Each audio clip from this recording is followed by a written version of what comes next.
La corruption est un poison qui détruit la confiance, gangrène la société et étouffe le progrès. C'est avec une grande joie et une immense fierté que je vous accueille ce jour à l'édition 2023 de la première université de la gouvernance des services publics organisée par l'Institut Edson avec l'appui institutionnel du ministère de la promotion de la bonne gouvernance et de la lutte contre la corruption.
Je suis Jean-Calvin Etienne, directeur de l'Institut Edson.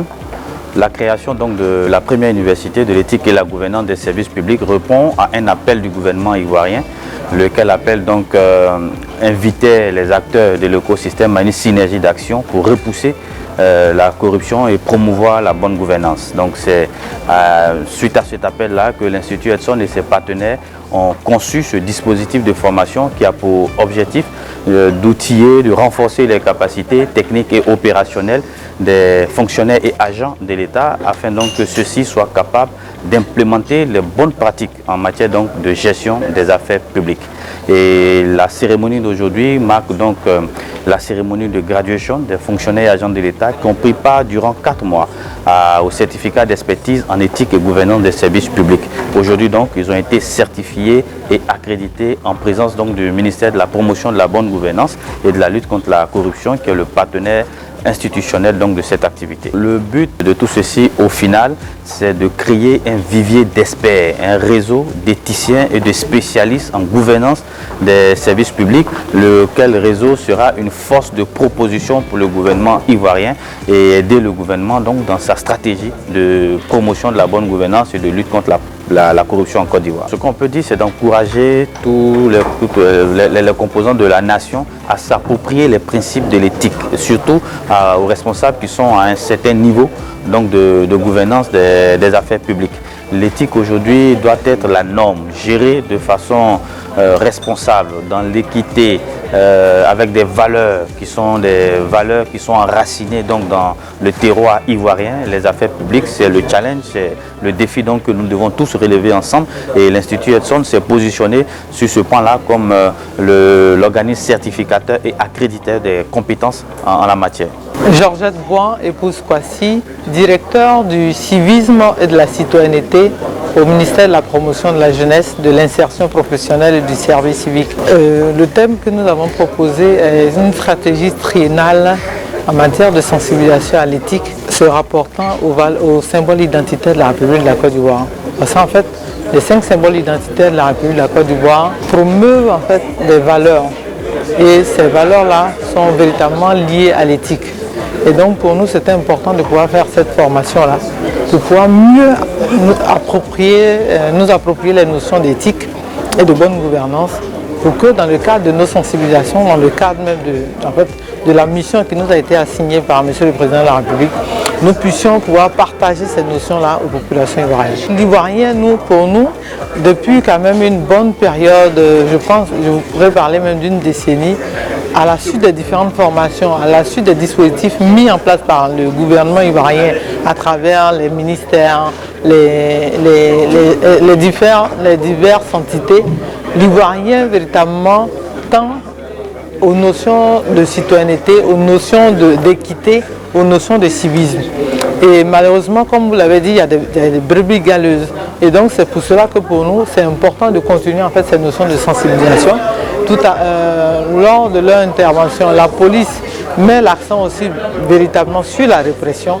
Et donc ces deux notions-là liées, c'est-à-dire la sensibilisation et la répression, mais une action collégiale de tous les ministères qui vont véritablement amener l'Ivoirien à comprendre que nous devons marcher, nous devons pouvoir travailler, nous exercer dans la bonne gouvernance, parce que le service public, c'est nous tous qui en bénéficions, ce n'est pas simplement en fait les autres, puisque hormis notre ministère, notre département, notre lieu de travail, nous partons aussi, nous demandons des extraits d'actes de naissance, nous partons dans d'autres institutions. Et donc c'est important pour l'Ivoirien de pouvoir servir la nation. Et pour moi, c'était important de pouvoir faire cette diplomatie. Je suis préfet Camille Yamoua, directeur général d'administration de la région de Lufou, du ministère de l'Intérieur et de la Sécurité.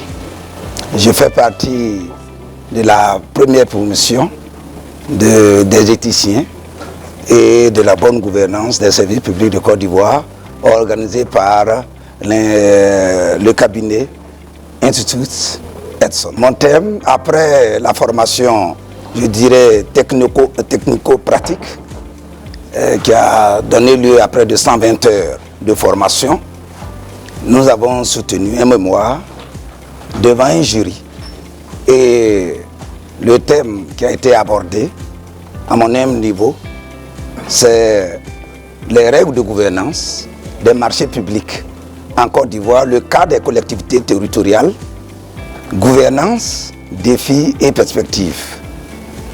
Cette étude nous a permis non seulement de mettre en lumière les efforts de l'État en matière de règles de gouvernance et d'institutions de gouvernance, de gestion, de suivi et de contrôle au niveau de la passation, au niveau de l'exécution des marchés publics en Côte d'Ivoire, et nous a permis en outre de déceler les défis, les limites et les faiblesses aussi bien structurelles que institutionnelles et naturellement proposer humblement des réformes, des recommandations, faire des suggestions en vue de l'amélioration du système des marchés publics en Côte d'Ivoire.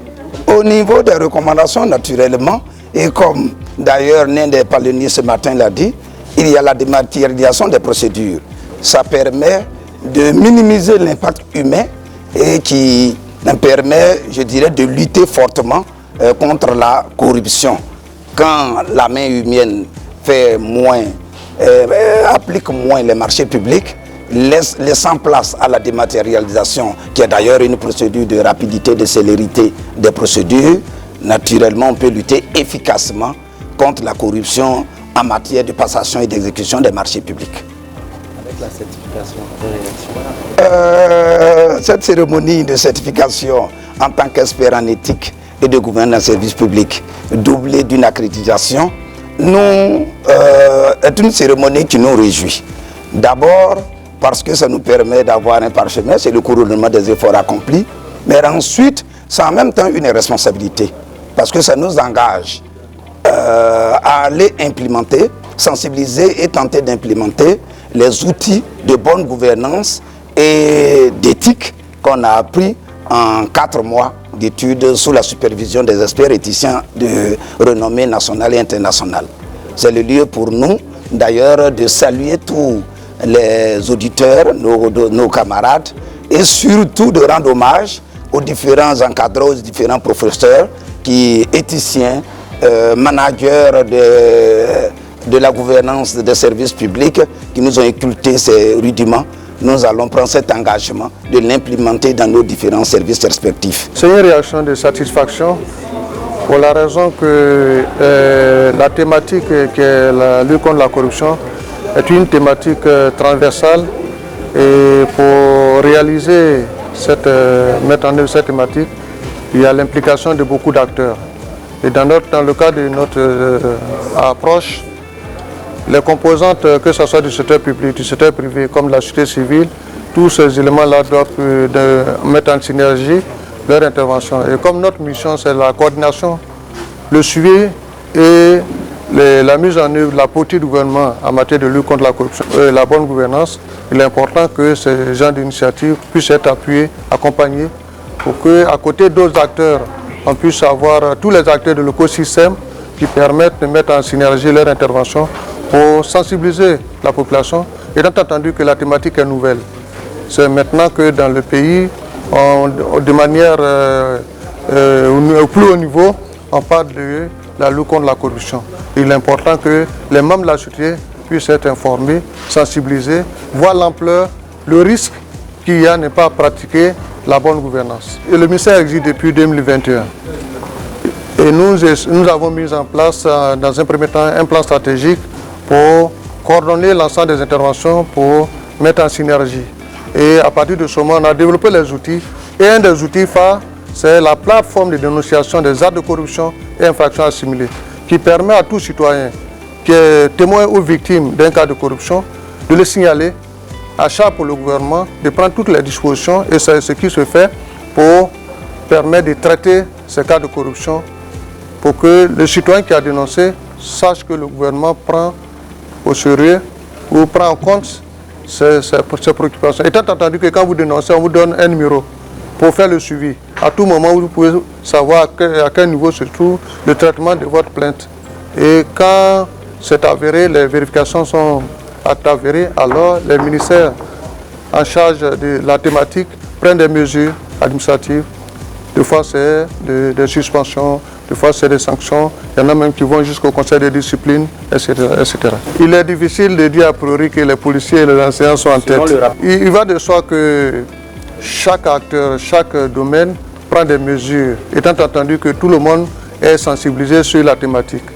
Vous avez vu récemment au concours de CAFOP, on a été informé qu'il y a des agents qui prenaient au-delà de montant plus élevé que ce que l'État a prévu. Il y a eu une mission, une inspection qui a pu mettre la main sur ces agents. Et des mesures ont été prises, ont été suspendues par leur ministère.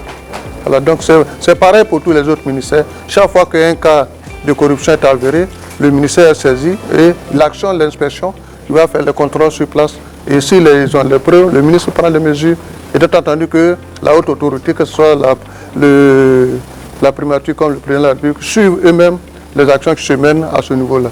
Il s'est agi d'abord donner les enjeux de la lutte. Quels sont les outils qui sont développés et quels sont les éléments indispensables pour qu'on puisse vraiment consolider cette lutte-là. On est au début, comme le ministère des Créations récentes, mais il est important que chaque jour, on puisse accroître les outils qu'on développe, mais surtout partager l'information. C'est extrêmement important que tout le monde soit informé sur cette thématique. Comme c'est nouveau, et nous privilégions la sensibilisation, la prévention, parce qu'il vaut mieux prévenir que se retrouver à sanctionner, à réprimer.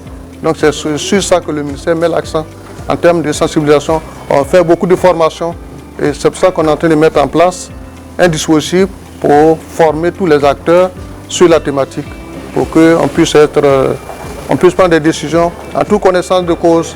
Parce que si on n'a pas l'information, des fois on pense bien faire, alors que des fois peut-être qu'on est on fait ce qu'il ne faut pas.